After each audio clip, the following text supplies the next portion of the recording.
Bonjour. Bonjour. Comme convenu, nous allons aborder la correction de la série numéro 1 de la filière SMP S3. Eh bien, cette série numéro 1 se rapporte essentiellement au chapitre nomenclature.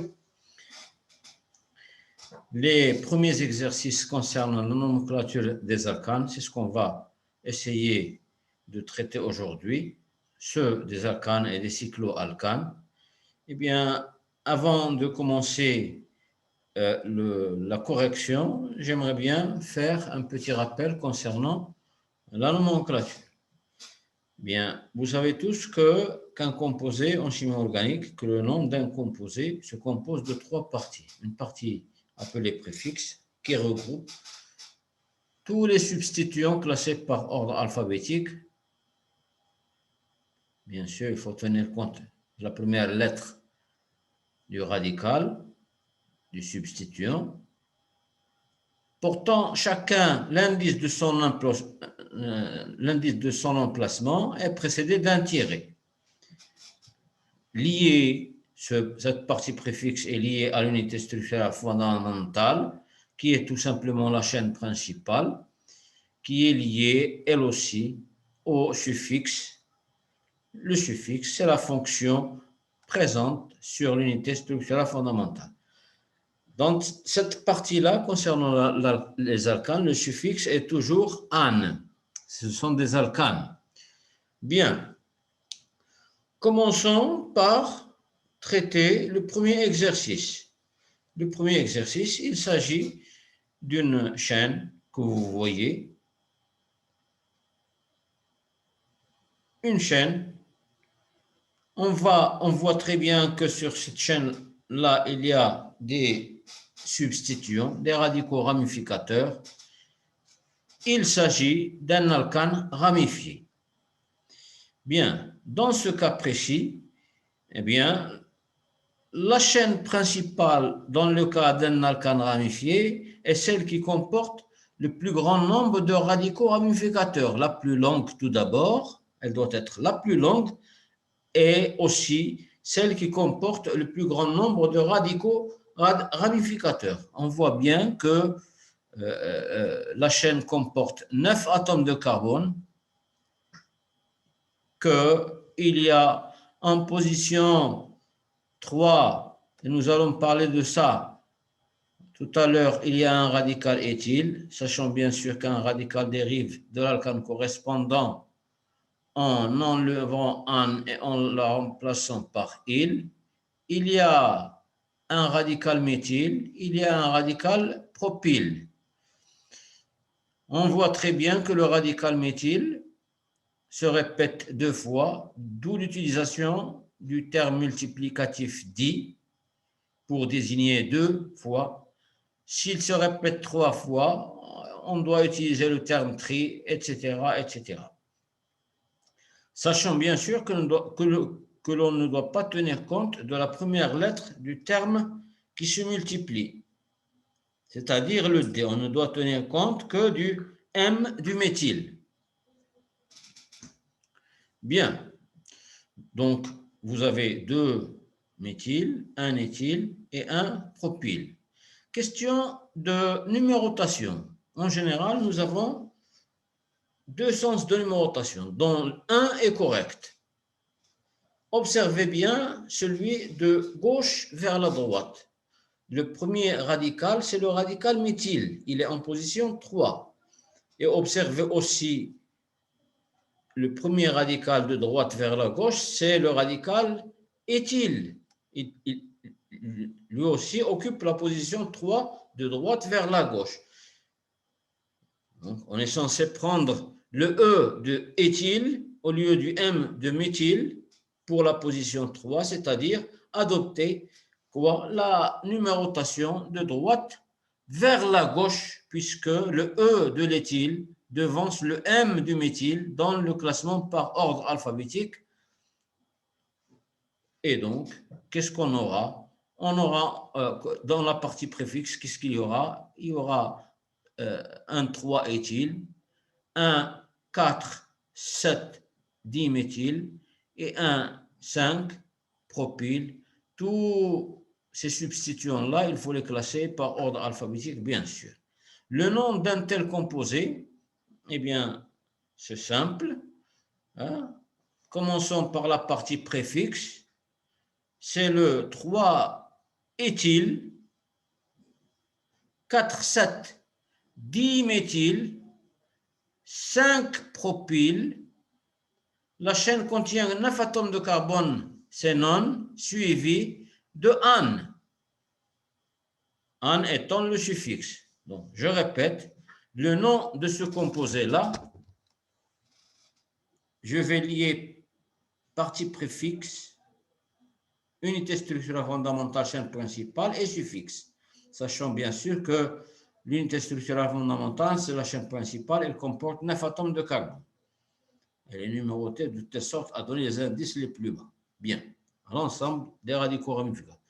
Donc, c'est le 3-éthyl, 4,7 diméthyl, 5 propyl, nonane. Ça, c'est le nom de la première molécule. Deuxième molécule.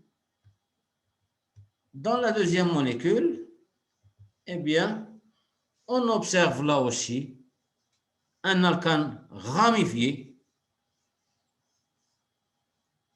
Vous avez un radical qui se répète 3 fois, en l'occurrence le radical méthyle. Vous avez un radical éthyle et vous avez un radical en 6 qui, à son tour, est substitué. Même chose pour le radical en 7. Hein? Dans tel cas, hein, vous devriez numéroter la chaîne du radical, indiquer la position de la ramification sur le radical, le mettre entre parenthèses précédé de l'indice de position. C'est-à-dire, commençons tout d'abord par numéroter cette chaîne. De gauche vers la droite, le premier indice étant 2, de droite vers la gauche, le premier indice c'est 3. Donc, on doit choisir obligatoirement le 2.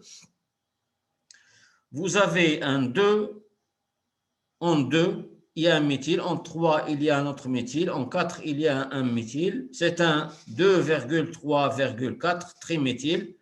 En 6, vous avez quoi? Vous avez un radical qui se trouve à son tour substitué. On numérote sa chaîne, 1 et 2.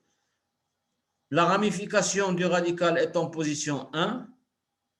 C'est un 6, parenthèse ou tout simplement accolade, hein, 1 méthyle éthyle.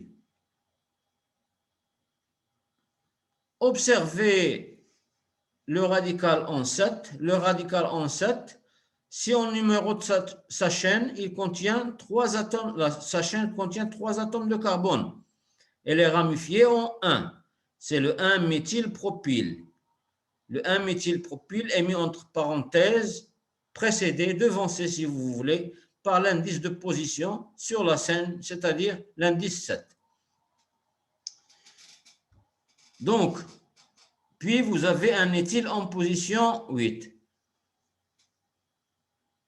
Tout ça, ça appartient à la partie préfixe. Il faut classer tout ça par ordre alphabétique.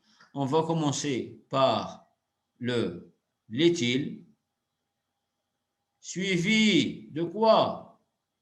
Du 2, 3, 4 triméthyle. Puis vous avez en position 6 le 1-méthyléthyle. En position 7, le 1-méthylpropyl. L'unité structurelle fondamentale contient 9 atomes de carbone, c'est ane. Le suffixe, c'est ane toujours. Donc, le nom d'un tel composé est le suivant.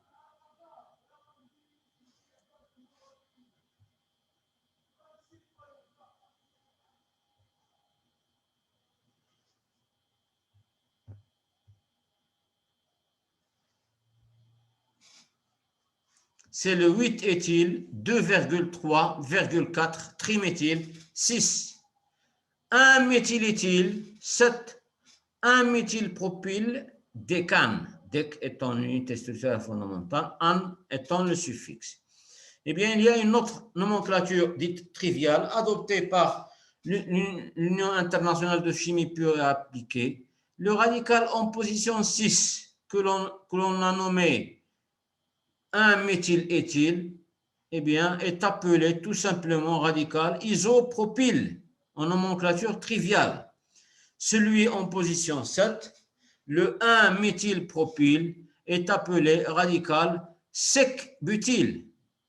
Observez bien la ramification en 1, c'est un sec-butyl. Si la ramification est en 2, ça devient un isobutyl. Un isobutyl. Cette nomenclature et ces noms-là sont bien adoptés par l'Union internationale de chimie pure et appliquée. Chose qui est importante, c'est qu'on doit les classer selon leur première lettre. Le classement par ordre alphabétique se fait selon leur première lettre, tout simplement. Par exemple, pour le sec-butyl, on doit tenir compte du terme sec, S, du sec, S. Le nom, et d'ailleurs c'est un nom, si vous voulez, c'est un nom c'est un double nom. Cette molécule a deux noms en principe.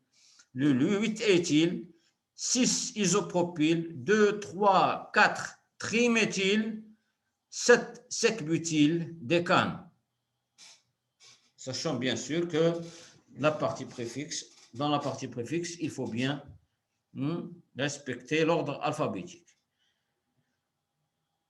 Dans le troisième exemple, ça concerne les halogéno-alcanes. Bien, ils dérivent des alcanes correspondants en remplaçant tout simplement un hydrogène par un halogène. Vous avez les halogènes, on commence par le plus petit, c'est le fluor, le chlore, le brome, et vous avez le plus gros, c'est l'iode. Dans ce cas-là, nous avons 2 chlores, un fluor et un brome. La chaîne principale comporte 9 atomes de carbone. Elle doit être numérotée de telle sorte à donner les indices les plus bas. Bien, de droite vers la gauche, vous avez un 2-bromo. De droite vers la gauche, vous avez un 2-chloro, pardon. Et de gauche vers la droite, vous avez un 2-bromo. Donc, je préfère donner le 2 au bromo puisque le B du BR devance le C du Cl dans le classement par ordre alphabétique. Donc, la numérotation se fait de gauche vers la droite. La chaîne contient 9 atomes de carbone. Donc, vous avez en 2, un bromo. En 3, vous avez un fluoro. En 5, vous avez un méthyle. Et en 7 et 8, vous avez un dichloro. On ne doit pas tenir compte du di. D'ailleurs, le C devance le C du Cl devance le D du di. On ne doit pas tenir compte du di, des termes multiplicatifs dans le classement par ordre alphabétique. On ne doit tenir compte que du radical lui-même. Tout ça à classer par ordre alphabétique. Il faut commencer par le bromo, suivi de quoi? Du chloro. Ensuite, le fluoro vient après le méthyle, l'unité structurelle fondamentale et le suffixe. Le nom, une fois que nous avons fait tout ça, le nom est le suivant. Donc, c'est le 2-bromo, 7,8-dichloro, 3 fluoro, 5 méthyle, non-an. Non étant l'unité structurelle fondamentale et an étant le suffixe. Méfiez-vous, il faut bien ordonner selon l'ordre alphabétique vos différents préfixes, vos différents substituants, à commencer par le BR suivi du chloro, fluoro et méthyle. Vient après l'exemple numéro 4 et 5, les exemples 4 et 5 concernent la nomenclature des cycles. Eh bien, dans cette nomenclature, les choses sont simples. Si le cycle est polysubstitué, c'est-à-dire s'il y a plusieurs substituants sur le cycle, c'est lui qui va prendre l'unité structurale fondamentale. C'est le cas du cycle numéro 4. Si c'est l'inverse, si c'est la chaîne exocyclique, la chaîne qui se trouve à l'extérieur du cycle, qui est plusieurs fois substituée, eh bien c'est elle qui va prendre l'unité structurale fondamentale. Le cycle ne sera que préfixe, il ne sera que substituant.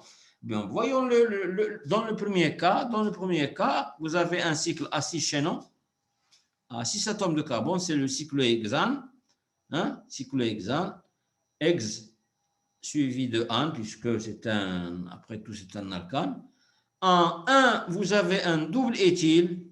En 2, vous avez un radical isopropyl ou bien un méthyléthyle. En 3, vous avez un méthyle. Le nom d'un tel composé devient simple puisqu'on sait que l'unité structurelle fondamentale, c'est le cycle. Il est plus substitué que la chaîne principale. C'est un radical éthyle qui se répète 2 fois. Donc, c'est le 1,1 diéthyle, 2 isopropyl, 3 méthylcyclohexane. Je répète, c'est le 1,1 diéthyle, 2 isopropyl, 3 méthylcyclohexane. Si on veut utiliser la nomenclature systématique officielle, c'est-à-dire ne pas utiliser le terme isopropyl, les choses vont un petit peu changer puisque je serai obligé de donner le nom suivant, le 1,1 diéthyle, 3 méthyle, 2 1 méthyléthyle, 1 méthyléthyle. Chose qui est différente puisque dans ce cas-là, le méthyle doit devancer le 1 méthyléthyle, à savoir le radical isopropyl. Donc, c'est question de choix d'utilisation. Soit on utilise un nom trivial, et le plus souvent on utilise le nom trivial, c'est plus simple. Mais si on utilise un nom selon la nomenclature systématique officielle, eh bien, il faut faire attention. Concernant la molécule numéro 5, la molécule numéro 5, vous avez quoi? Vous avez un radical, une chaîne, pardon, radical, le cycle à 5 chaînons, le cyclopropyl, il devient un radical, il appartient à la partie préfixe. Il y a une chaîne qui comporte 6 atomes de carbone qui se trouvent 3 fois substitués. En 2, vous avez un cyclopropyl, dérive, là aussi, même définition, les radicaux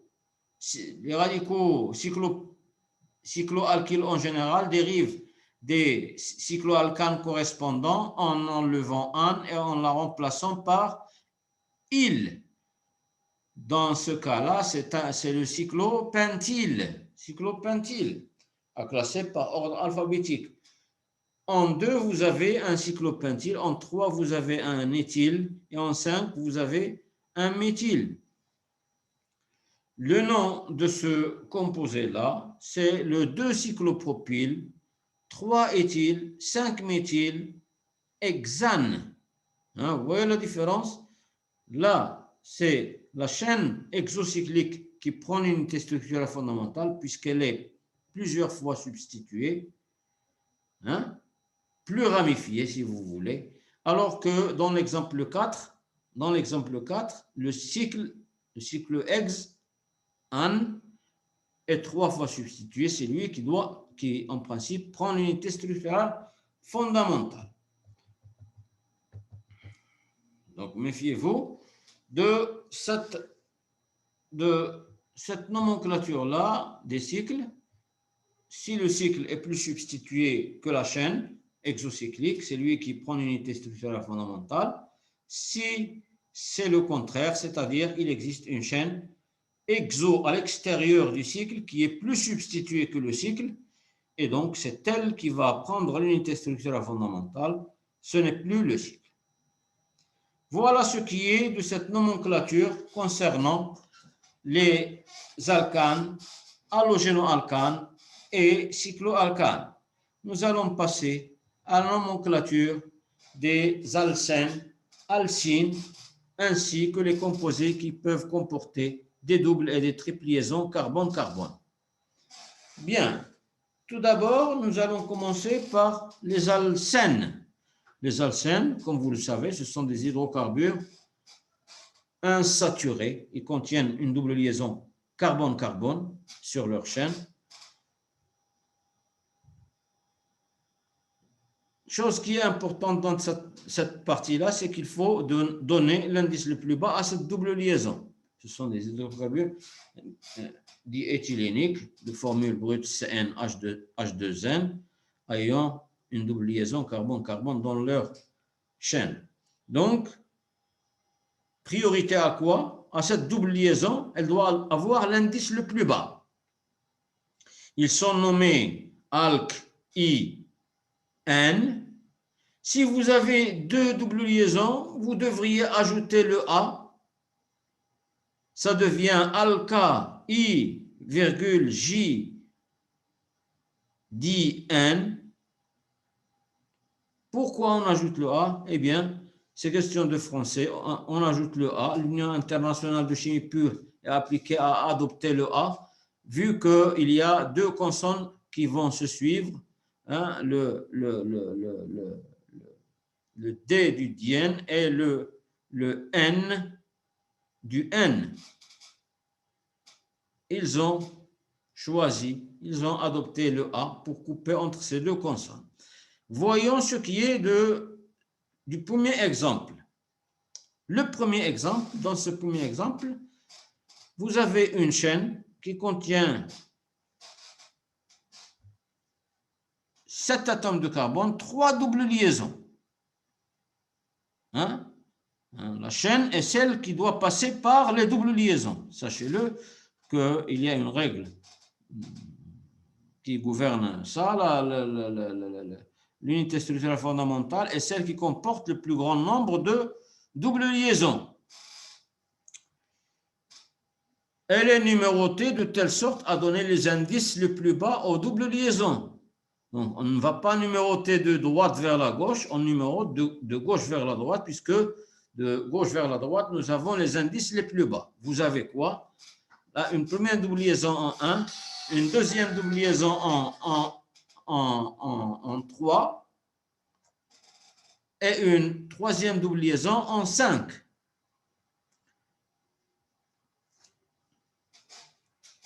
La chaîne de ce composé-là contient un radical qui se répète 3 fois, en l'occurrence le radical méthyle. C'est un radical qui doit en principe appartenir à la partie préfixe. Le nom de ce composé-là est très simple. Donc, c'est un 2,4,5 triméthyle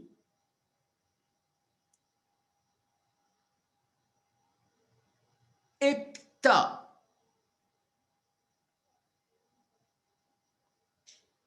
1, 3, 5, 10,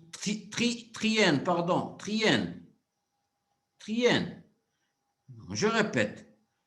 Dans la partie préfixe, vous avez une partie préfixe ici qui comporte un méthyle qui se répète 3 fois. C'est un triméthyle. Les méthyles sont en position 2, 4 et 5. Donc, le nom de ce composé-là, c'est le 2,4,5 triméthyle hepta, 1, 3, 5, triène. D'accord? Hept, il y a cet atome de carbone et N étant le suffixe.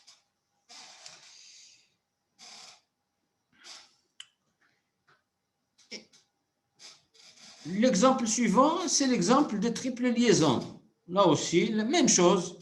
Les triples liaisons sont nommées de la même manière que les doubles liaisons. Alka, alk, I, in, Y-N-E. Dans le cas où il y a une triple liaison, s'il y a plusieurs triples liaisons, deux par exemple, c'est un di-in, mais alka, là aussi on ajoute le A, et bien sûr ce sont des hydrocarbures insaturés de formule brute CnH2n-2 ayant une triple liaison carbone-carbone dans leur chaîne. Prenons cet exemple-là, l'exemple 7. L'exemple 7, eh bien, il contient 6 atomes de carbone, 2 triples liaisons. Il faut numéroter la chaîne de telle sorte à ce que ces triples liaisons aient les indices les plus bas. Il ne faut pas numéroter de gauche vers la droite, il faut numéroter de droite vers la gauche pour que les indices soient 1 et 4 au lieu de 2 et 6. Le nom devient simple dans ce cas. N'oubliez pas qu'en 3, il y a une ramification, c'est un diméthyle. D'ailleurs, on peut lui donner tout de suite le nom. C'est le 3,3 diméthyl hexa, on ajoute le A puisqu'il y a deux triples liaisons, hexa 1, 4, di-in. Je répète, c'est le 3,3 diméthyl hexa 1, 4, di-in.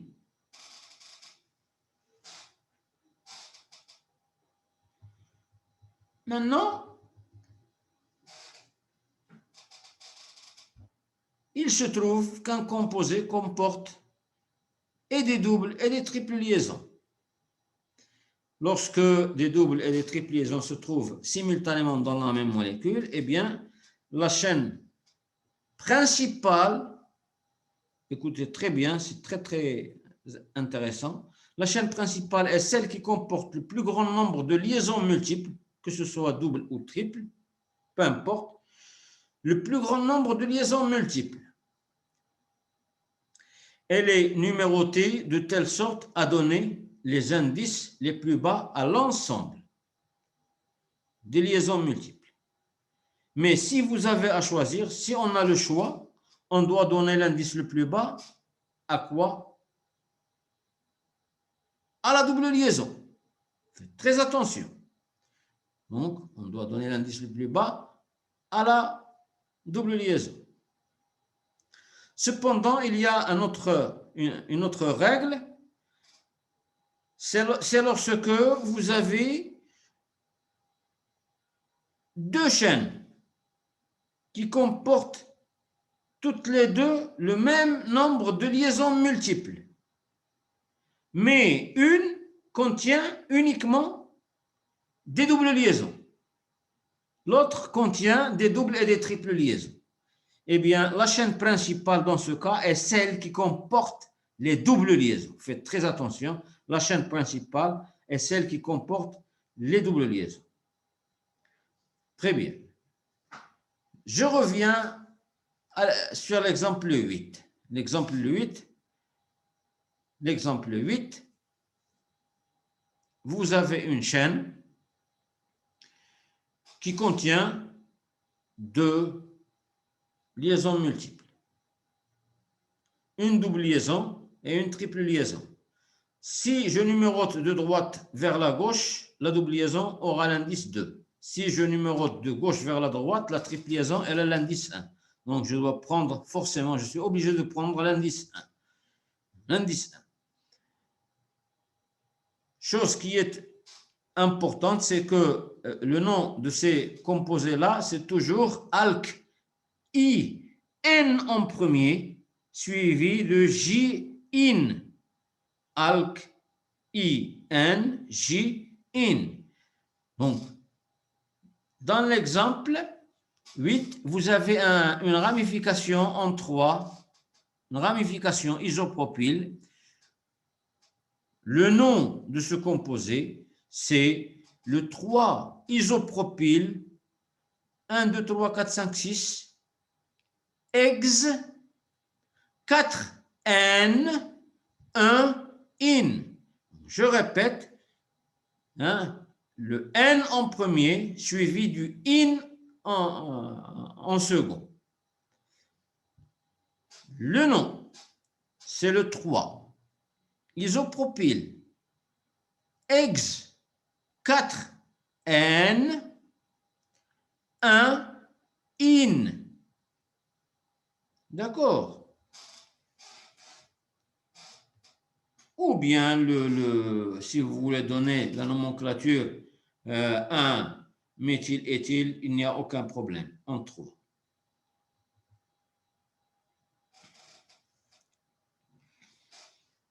Exemple suivant, c'est l'exemple 9. Dans sa chaîne, il y a aussi une double et une triple liaison, mais observez bien, de droite vers la gauche, de droite vers la gauche, le premier indice est 2 de la double liaison. De gauche vers la droite, le premier indice, c'est 3, c'est 2 de la triple liaison. Donc,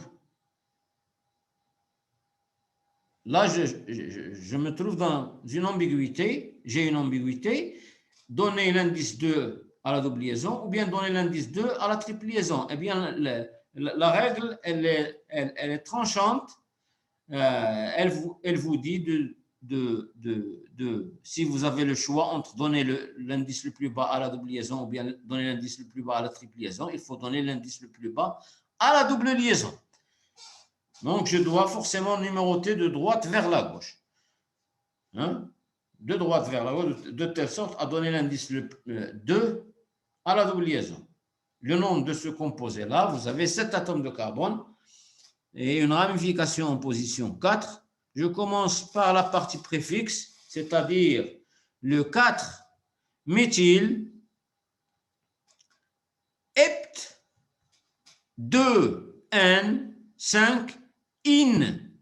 Je répète, et là, je vais terminer mon speech. Vous avez une partie préfixe, 4-méthyl, N en 2, in en 5, 7 atomes de carbone, hept. Donc, le nom est le 4-méthyl, 4-méthyl, 4-méthyl, hept, 2N, 5, in. Merci de m'avoir écouté et on continuera la prochaine fois.